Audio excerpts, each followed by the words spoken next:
I knew what they'd call my son before the word ever left my sister's lips. Standing in my childhood home, watching my family eye 4-month-old Nolan like he was evidence of a crime, I felt the familiar weight of their disapproval settle on my shoulders. The perfect daughter with her perfect children. The disappointed parents with their unspoken judgment. The hushed conversations that stopped when I entered rooms. I'd spent a lifetime trying to earn their approval, but as Harriet's voice sliced through the dinner table silence, little mistake, something shifted inside me. They never expected me to fight back. They never expected Gavin to walk through that door. They never expected the truth. And that's exactly why everything was about to change. The weight of Nolan pressed against my chest as I stood on the familiar porch steps of my childhood home. At 4 months old, he was still so small, his wispy brown hair peeking out from the pale blue blanket I'd wrapped him in. My heart hammered against my ribs as I shifted from one foot to the other, the diaper bag sliding down my shoulder. I hadn't been back since before I started showing. 8 months of silence stretched between us like a chasm I wasn't sure how to cross. Just breathe, Eleanor, I whispered to myself, though the words were meant for Nolan too. His eyes, still that newborn blue but darkening at the edges like mine, blinked up at me. Mommy's just nervous. The door swung open before I could knock. My mother, Celia, stood in the doorframe, her posture rigid and her smile thin. She'd cut her hair since I'd last seen her, the blonde now streaked with more gray than I remembered, styled in a severe bob that made her look older. "Eleanor," she said, her eyes dropping immediately to the bundle in my arms. "You made it. Not welcome home, or I missed you. Just acknowledgement of my arrival, like I was delivering a package she'd been waiting for. Mum." I tried to infuse warmth into my voice, to bridge the distance between us. "This is Nolan." She stepped back, allowing me inside but not reaching for either of us. "Your sister's already here with the kids." Of course Harriet was early. She was always perfect that way, punctual, prepared, put together. Everything I apparently wasn't. The living room looked exactly as I remembered. Immaculate cream-colored sofas, carefully arranged family photos, mostly of Harriet's achievements, and the faint smell of lemon furniture polish. Harriet sat perched on the edge of the sofa, her back straight, ankles crossed, watching her children, Taylor and Delia, as they quietly played a board game on the coffee table. Her eyes met mine, a flash of something, judgment? Pity, crossing her features before she stood. "Well, look who finally decided to grace us with her presence." Her voice dripped with a particular brand of passive aggression she'd perfected over the years. She looked me up and down, her gaze lingering on my midsection that still carried the softness of recent pregnancy. "You look tired." "Thanks, Harriet. It's nice to see you too." I shifted Nolan in my arms, his weight suddenly feeling heavier under the scrutiny. "Is that him?" she asked, not moving closer, not offering to hold him or even touch his tiny hand. "No wedding ring still, I see." Her own diamond glinted as she brushed her hair back, making sure I noticed. "Harriet," my father's voice came from the hallway. Ronald Walker appeared, his tall frame slightly stooped now, hair completely silver. His eyes softened when they landed on me. "Princess," he said, the old nickname catching in his throat. "Dad." My voice cracked as he approached and, unlike the others, immediately peered down at Nolan with genuine interest. "He's got your eyes," he said softly, a finger gently brushing my son's cheek. "He does." I agreed, grateful for this small kindness. "Dad, can you help me with the bags in the car?" Harriet interrupted, and just like that, he was gone, following her orders as he always had. "You can put your things upstairs," my mother said, still hovering in the doorway. "We've made some changes since you left." Those changes became apparent when I climbed the stairs to what had once been my bedroom. The door was open, revealing not the space I'd grown up in, but a small home gym, a treadmill, weights, and an exercise bike arranged where my bed had once been. My posters were gone, my bookshelf removed. It was as if I'd never existed there at all. "Oh," I said, turning to my mother who had followed me up. "Where should I?" "The laundry room has a cot," she said matter-of-factly. It's the only space we have now. Unless you want the couch. I swallowed hard. The laundry room is fine. The space was cramped, smelling of detergent and fabric softener. A narrow cot had been set up between the washing machine and a stack of storage bins. There was barely room for Nolan's portable crib. As I settled him down for a nap, my phone buzzed. Gavin's name flashed on the screen, and my heart lifted. "Hey," I answered softly, moving into the hallway. "How's it going?" His voice was warm, concerned. "Did you make it okay?" "We're here," I said, trying to keep my voice steady. "It's about what I expected." Gavin sighed on the other end. "That bad, huh?" Worse. "They've turned my room into a gym.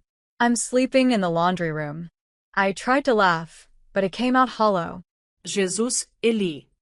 His nickname for me made my throat tight. "Listen, I'm finishing up this pitch. 2 more days, that's all. Then we'll handle this together, okay? Just like we talked about." I closed my eyes, remembering our conversation before I left.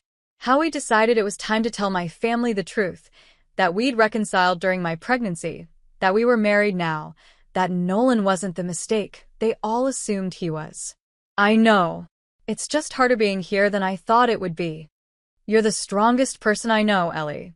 And remember, they don't know the whole story. That's on our terms." After we hung up, I returned to the laundry room where Nolan slept peacefully, unaware of the tension surrounding him. I pulled out my journal from the bottom of the diaper bag and wrote by the dim light coming through the small window. Being home feels lonelier than being alone. How strange that the place that's supposed to feel most welcoming now feels like the coldest kind of exile. I traced my finger over my son's cheek, his breath warm and steady. "We'll be okay," I whispered, more to convince myself than anything else. Dinner was an exercise in restraint. My mother had prepared pot roast, my sister's favorite, never mine. The conversation flowed around me, rarely including me, as Harriet dominated with stories of Taylor's soccer achievements and Delia's piano recitals. "Eleanor," my mother finally addressed me directly. "Will you be looking for work again soon?" I cleared my throat. "Actually, I've been doing some freelance writing during nap times. I have a few steady clients already." Harriet snorted softly. "Freelance. That's what people call unemployment these days, isn't it?" "It's work, Harriet," I said evenly. "It pays the bills." Speaking of bills, my father interjected, clearly trying to change the subject. "How's that apartment of yours?" "Still in that same place downtown." Before I could answer, Harriet jumped in. "Didn't your company do those layoffs right after you went on maternity leave? That must have been tough."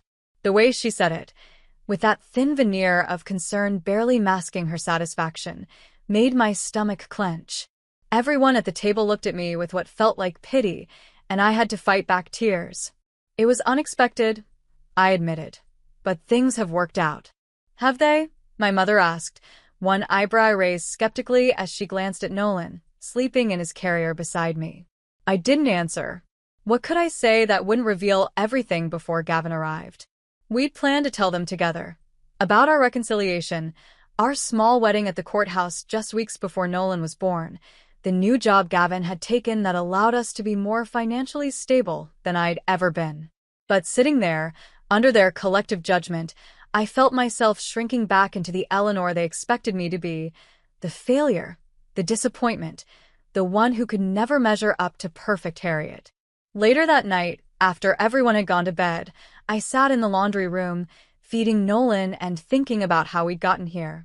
Gavin and I had been college sweethearts, married young, and grown apart after years of focusing on careers instead of each other. The separation had been his idea initially, space to figure things out, he'd called it. 6 weeks later, I discovered I was pregnant. I told him, expecting the news to push us further apart. Instead, it had made us reevaluate everything. The pregnancy had been unexpected, but not unwanted. Never a mistake. But my family didn't know any of this. They only saw what they wanted to see. Eleanor, alone and pregnant, another bad decision in a lifetime of them. "Just 2 more days," I whispered to Nolan as he drifted off to sleep. "Then they'll know the truth." Morning arrived with the harsh buzz of the washing machine starting its cycle beside my head. I jolted awake, momentarily disoriented by the unfamiliar surroundings until Nolan's soft coos brought me back to reality. My mother stood over the washing machine, deliberately not looking at us as she measured detergent. "Breakfast is ready," she said flatly before walking out. I changed and fed Nolan before making my way to the kitchen. The scene that greeted me was so perfectly orchestrated it could have been a magazine spread. Harriet at the stove flipping pancakes, her children setting the table, my father reading the newspaper, and my mother arranging fruit on a platter. "Look who finally joined us," Harriet announced as I entered. "It's almost 9, Eleanor. Some of us have been up for hours." I bit back a retort about being up half the night with a teething baby. Instead, I settled Nolan in the bouncer I'd brought and took a seat at the table. "Coffee," my father offered, sliding a mug toward me. "Thanks, Dad." Harriet placed a stack of pancakes in the center of the table, then took her seat across from me. "So, Eleanor," she began, her voice carrying that false brightness that always preceded something cutting, "how exactly are you managing on your own? I mean financially, with the baby and all." Before I could answer, she continued, "Some people think having a baby solves everything. Like it's some kind of band-aid for a broken life." The table fell silent. I stared at my sister, her perfect makeup, her expensive highlights, her smug expression. "My life isn't broken, Harriet," I said quietly. She laughed, the sound sharp and brittle. Right. "Single, unemployed, living in that tiny apartment. Totally the dream." "Not everyone measures success the same way," I managed. "Clearly," she replied, then turned to our mother. "Oh, I forgot to mention, Aunt Laura called yesterday. She and Uncle Mark are in town and want to stop by tonight." I told them it would be fine. "Of course," my mother agreed. "We could do a proper family dinner." I felt my stomach knot. More family meant more scrutiny, more judgment. After breakfast, I escaped to the backyard with Nolan, needing air that wasn't thick with tension. I heard the sliding door open behind me and tensed, expecting Harriet or my mother. Instead, Delia's small voice called out, "Aunt Eleanor, can I see the baby?" I turned, smiling at my 10-year-old niece. "Of course, come here." Delia approached cautiously, her eyes wide as she peered at Nolan. Unlike her mother, her interest seemed genuine. "He's so little," she whispered. "Would you like to hold him?" She nodded eagerly, and I carefully placed Nolan in her arms, showing her how to support his head. She beamed down at him, and he gazed back, fascinated by this new face.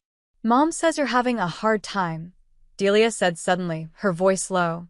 "She told Grandma that you made bad choices." I swallowed hard. "Your mom and I see things differently sometimes." Delia was quiet for a moment, then said, "Mom cries a lot. Behind her bathroom door. I hear her sometimes when Dad's working late." The confession startled me. Perfect Harriet, crying alone? It didn't fit the narrative I'd built around my sister's immaculate life. "I'm sorry to hear that," I said carefully. Delia shrugged, her attention back on Nolan. "Your baby doesn't seem like a bad choice to me. He's nice." "Thank you, Delia. That means a lot." Later, as I was changing Nolan in the laundry room, I overheard Harriet's voice from the hallway. She was on the phone, her voice low but distinct. "You should see her, Aunt Laura. It's sad, really." The baby was obviously a desperate last-ditch move to keep a failing marriage. Gavin's not even in the picture anymore.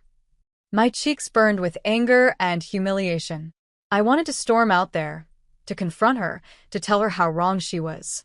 But Nolan chose that moment to grab my finger, his tiny grip surprisingly strong, and I focused on him instead. The memory of telling Harriet about my pregnancy surfaced unbidden. We'd been sitting in my apartment, tea growing cold between us. "You're going to ruin your body, your career, and your life," she'd said flatly when I shared the news. Not congratulations, not excitement, just immediate judgment. That afternoon, my mother cornered me in the kitchen as I was preparing a bottle. "Eleanor, I've been thinking," she began, leaning against the counter. "Maybe you should consider moving back home for a while. You could rebuild your life here."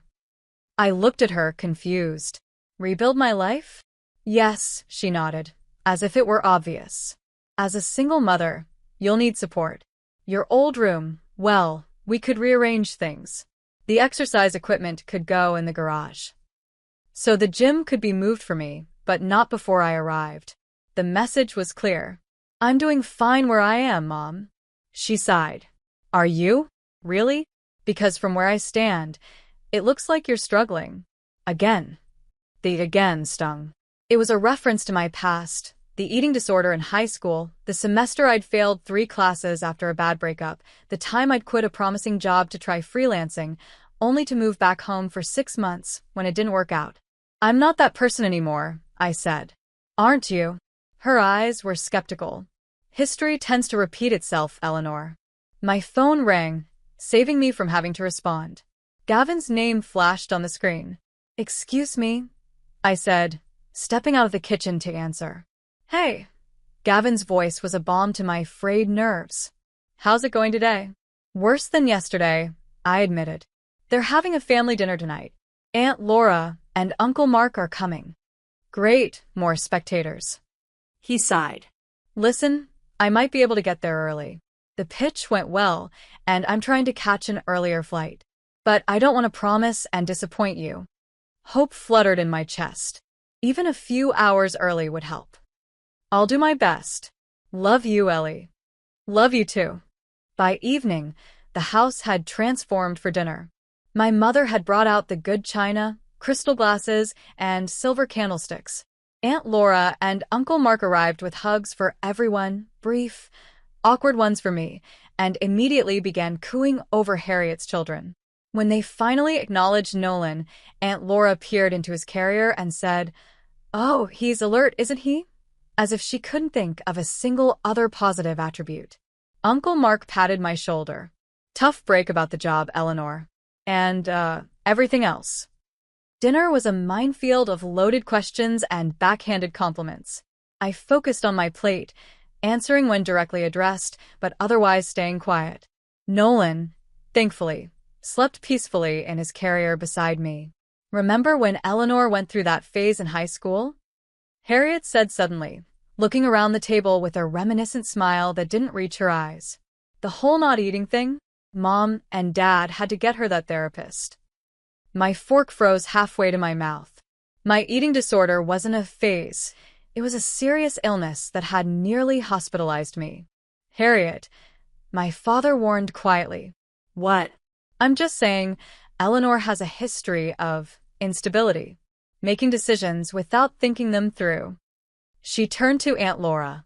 I worry about the baby, you know? Growing up with that kind of influence. The table fell uncomfortably silent. I placed my fork down, my appetite gone. Is that what you think of me? I asked, my voice surprisingly steady. That I'm unstable? Harriet shrugged. Your track record speaks for itself, doesn't it?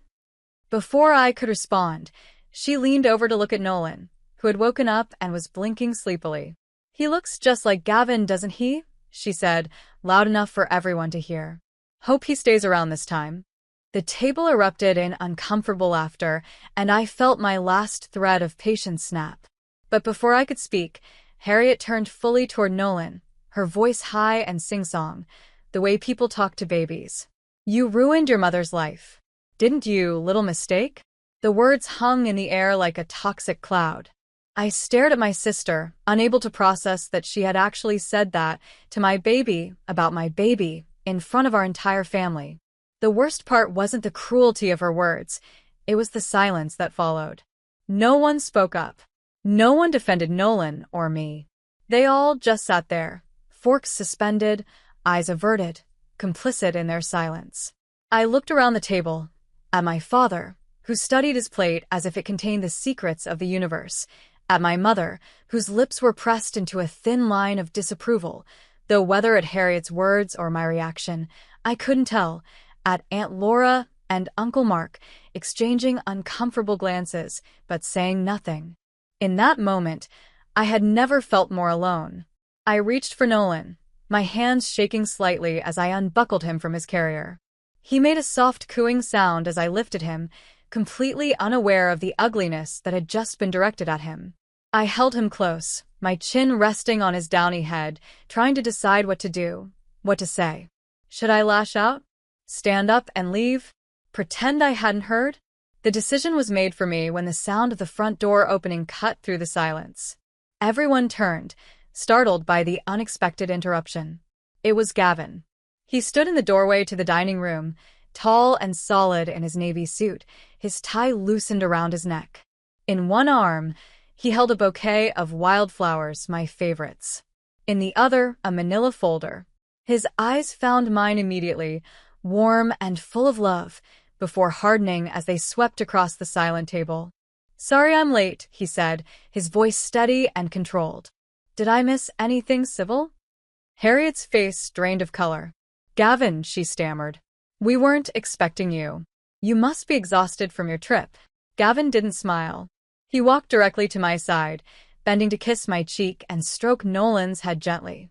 "May I speak?" he asked, addressing the table but looking at me. I nodded, relief washing over me at his presence. He placed the flowers on the table and opened the folder he carried. "This is Nolan's hospital documentation," he said, removing papers and placing them on the table one by one. "This is our signed custody agreement. This is our legal marriage certificate from 3 months ago. And these are a few other things I thought might interest you all." A collective gasp went around the table. My mother's hand flew to her throat. "Marriage certificate?" "Yes," Gavin confirmed. "Eleanor and I reconciled during her pregnancy. We were legally married before Nolan was born." He turned to face Harriet directly. "I know what you said. We heard it from the driveway." I realized with a start that Gavin must have arrived earlier than I thought, that he had been standing outside, listening, when Harriet made her cruel comment. "I thought this family was interested in truth," Gavin continued, his voice measured, but with an undercurrent of barely controlled anger. "But clearly, that's not what's being served here tonight." No one spoke. Even Harriet seemed at a loss for words, her usual confidence crumbling under Gavin's steady gaze. "So, let me tell you some truths," Gavin said. "Eleanor is the strongest, most loving person I've ever known. Our separation was my fault, my insecurity, my fear of not being good enough for her. When she told me about the baby, it wasn't a trap or a desperate move. It was a wake-up call for both of us." He looked down at Nolan, his expression softening. He was not a mistake. He saved us. He made us face what we'd been avoiding, that we still loved each other, that we were meant to be a family. My father cleared his throat. "We didn't know you were back together." "You never asked," I said quietly. "You all just assumed the worst about me, like you always do." Gavin's hand found mine under the table, squeezing gently. "Why didn't you tell us you were married?" my mother asked, her voice strained. "Would it have mattered?" I countered. "Would you have treated me any differently? Or would you have found some other reason to judge me, to make me feel less than?" No one had an answer for that. Gavin gathered the documents, returning them to the folder. "We came here hoping to bridge the gap, to give you all a chance to be part of our family's life. But I won't subject my wife or my son to this kind of treatment." He looked at me, his eyes questioning. "Let's go home, Ellie. To our home." I nodded, standing with Nolan still in my arms. For the first time since arriving, I felt strong, supported, no longer alone against the tide of judgment and criticism. "Eleanor," my mother began, but I shook my head. "Not now, Mom. I need some space." I turned to face the table one last time. "Thank you for dinner." Gavin put his arm around me, and together we walked out of the dining room, leaving behind a stunned silence. In the hallway, he pulled me close, careful not to squish Nolan between us. "I'm so sorry," he whispered against my hair. "I got here as fast as I could." "You're here now," I said, relief washing over me. "That's all that matters." "Let's pack your things," he suggested. "We can stay at a hotel tonight and drive home in the morning." I nodded, suddenly eager to be away from this house and its suffocating atmosphere. As we climbed the stairs toward the laundry room, I felt lighter than I had in days. The truth was out now, for better or worse, and I was no longer facing this alone. My son wasn't a mistake. My marriage wasn't a failure. And for the first time in my life, I wasn't going to let my family's expectations define who I was or what I deserved. As we reached the top of the stairs, I paused, looking back down at the dining room doorway where my family remained, their voices now a low murmur of shock and confusion. "You know what?" I said to Gavin, a small smile forming. "I think this is the beginning of something better." He squeezed my shoulder. "I know it is." The laundry room felt different now. What had been a symbol of my family's dismissal had transformed into a transitional space, a cocoon I would soon leave behind. I moved methodically, folding Nolan's tiny clothes and packing them into the diaper bag while Gavin dismantled the portable crib. The washing machine hummed in the background, a steady counterpoint to the turmoil downstairs. "Do you think they're talking about us?" I asked, glancing toward the door. Gavin looked up from the crib. Definitely. But for once, they're the ones who don't know what to say. I smiled at that, feeling a strange sense of power in having disrupted the usual family dynamic. For years, I'd been the one scrambling to explain myself, to justify my choices. Now they were the ones left speechless. "Almost done?" Gavin asked, folding the last piece of the crib. "Just about." A soft knock on the doorframe made us both turn. My father stood there, his tall frame somehow diminished, shoulders slightly stooped. He looked older than he had at dinner, the lines around his eyes more pronounced. "Can I talk to you for a minute, Eleanor?" he asked, his voice unusually hesitant. I glanced at Gavin, who nodded slightly. "I'll take this stuff to the car," he said, gathering our bags and the folded crib. As he passed my father, he paused. "We'll be leaving soon." Dad waited until Gavin's footsteps faded down the stairs before stepping into the small room. He looked around, taking in the cramped space, the washing machine, the narrow cot, as if seeing it through my eyes for the first time. "I'm sorry," he said finally, still standing in the doorway. "I should have said something. At dinner. When Harriet—" He trailed off, unable to repeat her words. "I just didn't know how." I continued packing Nolan's things, not looking up. "You never do, Dad." He flinched as if I'd struck him. "That's not fair." "Isn't it?" I zipped the bag closed and turned to face him. "My entire life, you've stood by while Mom and Harriet tore me down. You've never once taken my side." "I love you, Princess," he said, using the childhood nickname that once made me feel special. Now it just felt hollow. "Love isn't passive, Dad. It's not enough to love me quietly while letting others hurt me." Before he could respond, rapid footsteps approached, and Harriet appeared behind him, her face flushed with emotion, eyes bright with unshed tears. "So that's it?" she demanded, pushing past our father into the room. "You drop your little bombshell and run away? Typical Eleanor." I held my ground, refusing to be intimidated. "What did you expect, Harriet? That we'd stay and let you continue treating us like garbage? You think you're better than me now?" Her voice rose, trembling slightly. "Because you got Gavin back. Because you have your perfect little family. This isn't about being better than you. It never was." "Bullshit." She spat the word, her composure cracking. "It's always been a competition with you. And now you think you've won."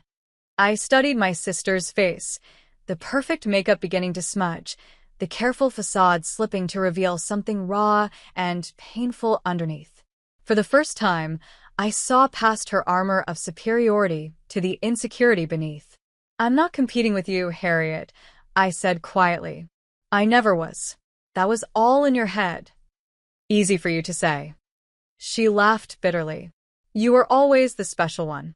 Sensitive Eleanor. Creative Eleanor. Dad's princess. You got to screw up over and over, and everyone just waited for you to find your way. I never had that luxury." Our father shifted uncomfortably in the doorway, but remained silent.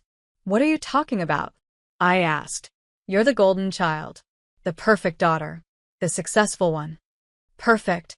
Harriet's voice cracked. "Do you have any idea how exhausting it is to be perfect all the time? To never make a mistake?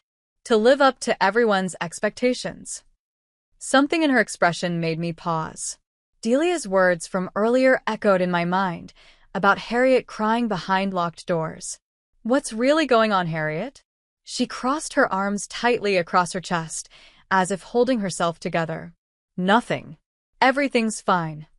Clearly it's not. You wouldn't understand. Try me. For a moment, I thought she would storm out. Instead, to my shock, she sank down onto the cot, her shoulders slumping. My marriage is falling apart, she whispered. Alan's been having an affair with his assistant for over a year. Our father made a choked sound from the doorway, but neither of us looked at him. Harriet, Don't, she cut me off. I don't want your pity. She stared at her perfectly manicured hands. I've known for months. But I can't leave. What would people think? What would Mom and Dad think? The perfect daughter, the one who does everything right, getting divorced? So, instead you take it out on me? I asked, though without the heat I would have felt an hour ago.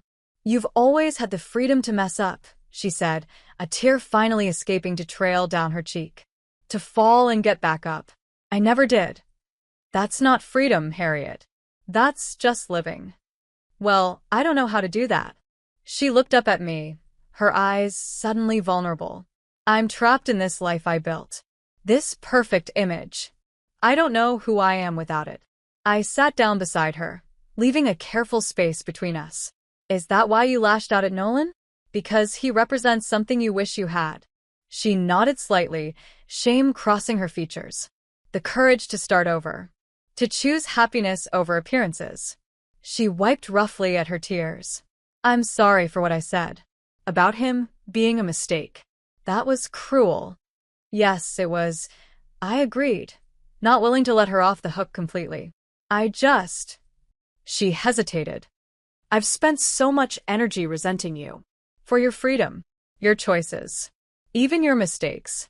And then you show up with this baby and Gavin looking tired but genuinely happy, and I couldn't stand it. For a long moment, we sat in silence. I thought about all the years of competition, resentment, and misunderstanding between us. How we'd been pitted against each other since childhood. Harriet the achiever, me the dreamer. You can be free too, you know, I said finally. But you have to stop hurting other people first, especially yourself.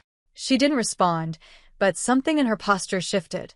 A loosening, perhaps, of the rigid control she always maintained. I should go, I said, standing up. Gavin and Nolan are waiting. Harriet nodded, still not looking at me. As I reached the door where my father still stood, she spoke again. Eleanor. Her voice was small. Do you think we'll ever? Could we ever? I don't know, I answered honestly. That's up to you. I left her sitting there in the laundry room, my father following me down the hallway. Eleanor, please don't leave like this, he said as we reached the top of the stairs. I'm not leaving forever, Dad. Just for tonight. We need some space. At the bottom of the stairs, my mother waited, arms crossed tightly over her chest. Her face was pale, her lips pressed into a thin line. She looked fragile suddenly, uncertain in a way I'd never seen before. Eleanor, she called as I reached the bottom step. Wait. I paused, Nolan's diaper bag heavy on my shoulder. I blamed you, she said, the words coming out in a rush. For everything. Your struggles. Your choices. I blamed you because... She swallowed hard. Because I envied your courage. Of all the things I'd expected her to say, that wasn't it. What? You've always been brave enough to follow your heart, she continued, her voice unsteady. Even when it led you down difficult paths. I never had that courage. I've lived my entire life doing what was expected of me. I stared at my mother, really seeing her perhaps for the first time, not as the critical, disapproving figure of my childhood, but as a woman who had made her own compromises, who had perhaps surrendered her dreams for security and approval. I don't know what to say, I admitted. She took a step toward me, hesitant. I'm not asking for forgiveness. I just want you to know. I was wrong. About so many things. I nodded, feeling the weight of her words, but not ready to process them fully. I have to go. Nolan needs to sleep. I understand. She stepped back, allowing me to pass. Will you call? When you get home. Yes, I said, surprising myself with the answer. I will. Outside, Gavin waited by the car, Nolan already secured in his car seat. He searched my face as I approached. You okay? I took a deep breath of the cool night air. I think so. It was intense. He pulled me into a hug, his solid warmth anchoring me. Ready to go? Beyond ready. As we drove away, I watched my childhood home recede in the side mirror, the porch light casting a small pool of yellow in the darkness. Gavin held my hand across the console, his thumb tracing soothing circles on my skin. In the back seat, Nolan slept peacefully, unaware of the emotional storm that had swirled around him. I thought about the moment in the hospital after Nolan was born, when I'd held him for the first time. Alone in the recovery room, Gavin had stepped out to call his parents. I'd looked into my son's tiny face and made him a promise. I will never let anyone make you feel like less, I'd whispered against his downy head. Not even family. Especially not family. Now, glancing back at his sleeping form, I smiled softly and added, I meant it. Home had never felt so welcoming. Our apartment wasn't large or fancy, but walking through the door with Gavin and Nolan felt like crossing a threshold into a sanctuary. The familiar scent of the lavender candle I always burned, the soft gray couch where Gavin and I had spent countless evenings talking through our future, the small nursery we'd painted together during my 3rd trimester. These were the markers of the life we were building. God, it's good to be back, Gavin said, setting down our bags in the entryway. I carried a sleeping Nolan to his crib, carefully laying him down, and watching his tiny chest rise and fall for a moment before joining Gavin in the living room. How are you feeling? He asked as I curled up beside him on the couch. Drained. But also lighter. I leaned my head against his shoulder. Like something shifted. You stood your ground. That's huge, Ellie. We stood our ground. I corrected him. I couldn't have done it without you. He kissed the top of my head. You're stronger than you think. The next morning, after a night of uninterrupted sleep in our own bed, I woke feeling refreshed and oddly energized. While Gavin showered, I opened my laptop and stared at the blank document on my screen. Words had always been my refuge, my way of processing the world. Now they poured out of me, raw, honest, powerful. I wrote about the visit home, about Harriet's cruel words, about the pain of being judged and found wanting by the people who should love you most. I wrote about Nolan, about how he had brought clarity to my life rather than complication. I wrote about the courage it takes to choose your own path, even when others don't understand. When Gavin emerged from the bathroom, toweling his hair dry, I was still typing furiously. What's got you so inspired? He asked, peering over my shoulder. I'm writing an essay, I replied, fingers still flying across the keyboard. About what happened. About family. About Nolan. He read a few paragraphs, his expression growing serious. This is good, Ellie. Really good. You think so? I know so. He squeezed my shoulder. You should submit it somewhere. I hadn't published anything substantial since before my pregnancy, but Gavin's confidence bolstered my own. After a week of revisions, I submitted the essay to an online women's magazine I'd freelanced for in the past. The editor responded within hours, enthusiastic about publishing it. 2 weeks later, They Called My Son a Mistake went live. The response was immediate and overwhelming. My inbox flooded with messages from women, mothers, daughters, sisters, thanking me for putting words to their own experiences, for validating their pain and their choices. You should read these, I told Gavin one evening, passing him my laptop open to an email from a woman who'd left her emotionally abusive family after reading my essay. Your words gave me permission to choose myself, Gavin read aloud. To stop trying to earn love that should be freely given. He looked up at me, eyes shining with pride. You're changing lives, Ellie. The essay's success sparked something in me, a desire to create space for other women's stories, to build a community around shared experiences and healing. I started a blog, inviting women estranged from toxic families to share their journeys. One morning, as I sat at our small kitchen table working on the blog, Gavin placed a plate of eggs and toast in front of me, along with a steaming mug of coffee. "What's this for?" asked, surprised by the gesture. "Do I need a reason to make my wife breakfast?" He slid into the chair across from me. "Actually, I was thinking about that time 3 years ago, when I hit rock bottom after losing that account." I remembered it clearly. Gavin, devastated after a major professional setback, spiraling into self-doubt. I'd gotten up every morning and made him breakfast, refusing to let him skip meals in his depression. "You didn't give up on me," he said quietly, "even when I was ready to give up on myself. That's what partners do." He reached across the table and took my hand. "You're doing amazing things, Ellie. With the blog, with Nolan, with everything. I just want you to know I see it." As spring turned to summer, life settled into a new rhythm. I continued writing, my freelance work steadily increasing as editors read my published essay. Gavin's job was going well, his recent promotion allowing us to start saving for a house. Nolan grew and changed daily, his personality emerging more clearly, curious, determined, quick to smile. We took him to the park on weekends, watching him experience the world with wide-eyed wonder. During one such outing, an older woman stopped to admire him as he sat on a blanket, intently examining a leaf. "What a beautiful boy," she commented, smiling down at Nolan. "He has your fire." I looked at my son, his focused expression, the determination in his tiny furrowed brow as he explored the leaf's texture, and felt a surge of pride. "Thank you," I replied, beaming. The woman moved on, but her words stayed with me.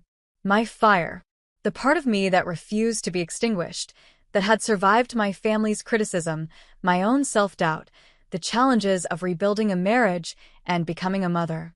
That fire was Nolan's inheritance, more valuable than any material possession. One evening in late July, my phone rang with an unfamiliar number. I almost let it go to voicemail, but something made me answer. "Eleanor? It's Harriet." I sat down on the edge of the bed, surprised. We hadn't spoken since that night in the laundry room, though my parents had called occasionally, their conversations cautious but increasingly warm. "Harriet." Eat. An awkward silence stretched between us. Finally, she spoke again. "I read your essay." My pulse quickened. Oh, It was honest. she paused. Painfully honest. That was the point. Another silence. Then, "I'm in therapy." The words rushed out as if she'd been holding them back. "Twice a week. I've been going for about a month now." That's good, Harriet. "I'm not calling to ask for your forgiveness," she continued. "I don't deserve that yet. I just wanted you to know that I'm working on it. On me." I thought about my sister, perfect, polished Harriet, sitting in a therapist's office, confronting the cracks in her carefully constructed facade. It must have taken enormous courage. "I appreciate you telling me," I said carefully. "Alan and I separated," she added. It's been hard, but necessary." "I'm sorry," I said and meant it. Despite everything, I didn't want her to suffer. "Don't be. It's the first honest thing I've done in years." She took a deep breath. "Anyway, I should go. Delia's waiting for me to read with her." "Harriet." "Yes. Thank you for calling." After we hung up, I sat for a long time, processing the conversation. I didn't feel the rush of warmth or forgiveness that movies might portray in such moments. But I felt something shift, a loosening of the knot of resentment I'd carried for so long. A week later, a letter arrived from my father. Inside was a brief note, written in his careful, slanted handwriting. "Eleanor, words have never come easily to me, especially when they matter most. I failed you as a father by remaining silent when I should have spoken up. There is no excuse for this failure, only my sincere regret. Enclosed is something I should have given you long ago, along with a contribution to Nolan's future. Not to buy forgiveness, but as a small gesture of my commitment to do better. With love and deep apology, Dad." Beneath the note was a check for Nolan's college fund and a faded photograph I'd never seen before. It showed me at about 4 years old, sitting on my father's shoulders at what appeared to be a county fair. My head was thrown back in laughter, his hands securely holding my legs, his face turned up toward mine with unmistakable adoration. I pinned the photo to our refrigerator, next to a handwritten note I'd placed there the day we brought Nolan home from the hospital. It was never a mistake. It was a beginning. 8 months after our disastrous family dinner, I stood backstage at the Westwood Women's Conference, trying to calm the butterflies in my stomach. After the success of my essay and blog, I'd been invited to speak at the event. The theme was choosing yourself, and despite having written thousands of words on the subject, the thought of speaking them aloud to a room of 500 women terrified me. 5 minutes, Ms. Walker, a coordinator said, poking her head through the curtain. I nodded, smoothing invisible wrinkles from my dress. Navy blue, simple but elegant, chosen by Gavin the week before during a rare shopping trip without Nolan. You look beautiful, he'd said as I tried it on. Strong. Now I took deep breaths, reviewing my notes one last time. The speech was personal, drawn from my own journey, but I hoped it would resonate with others who had struggled to find their voice within families that tried to silence them.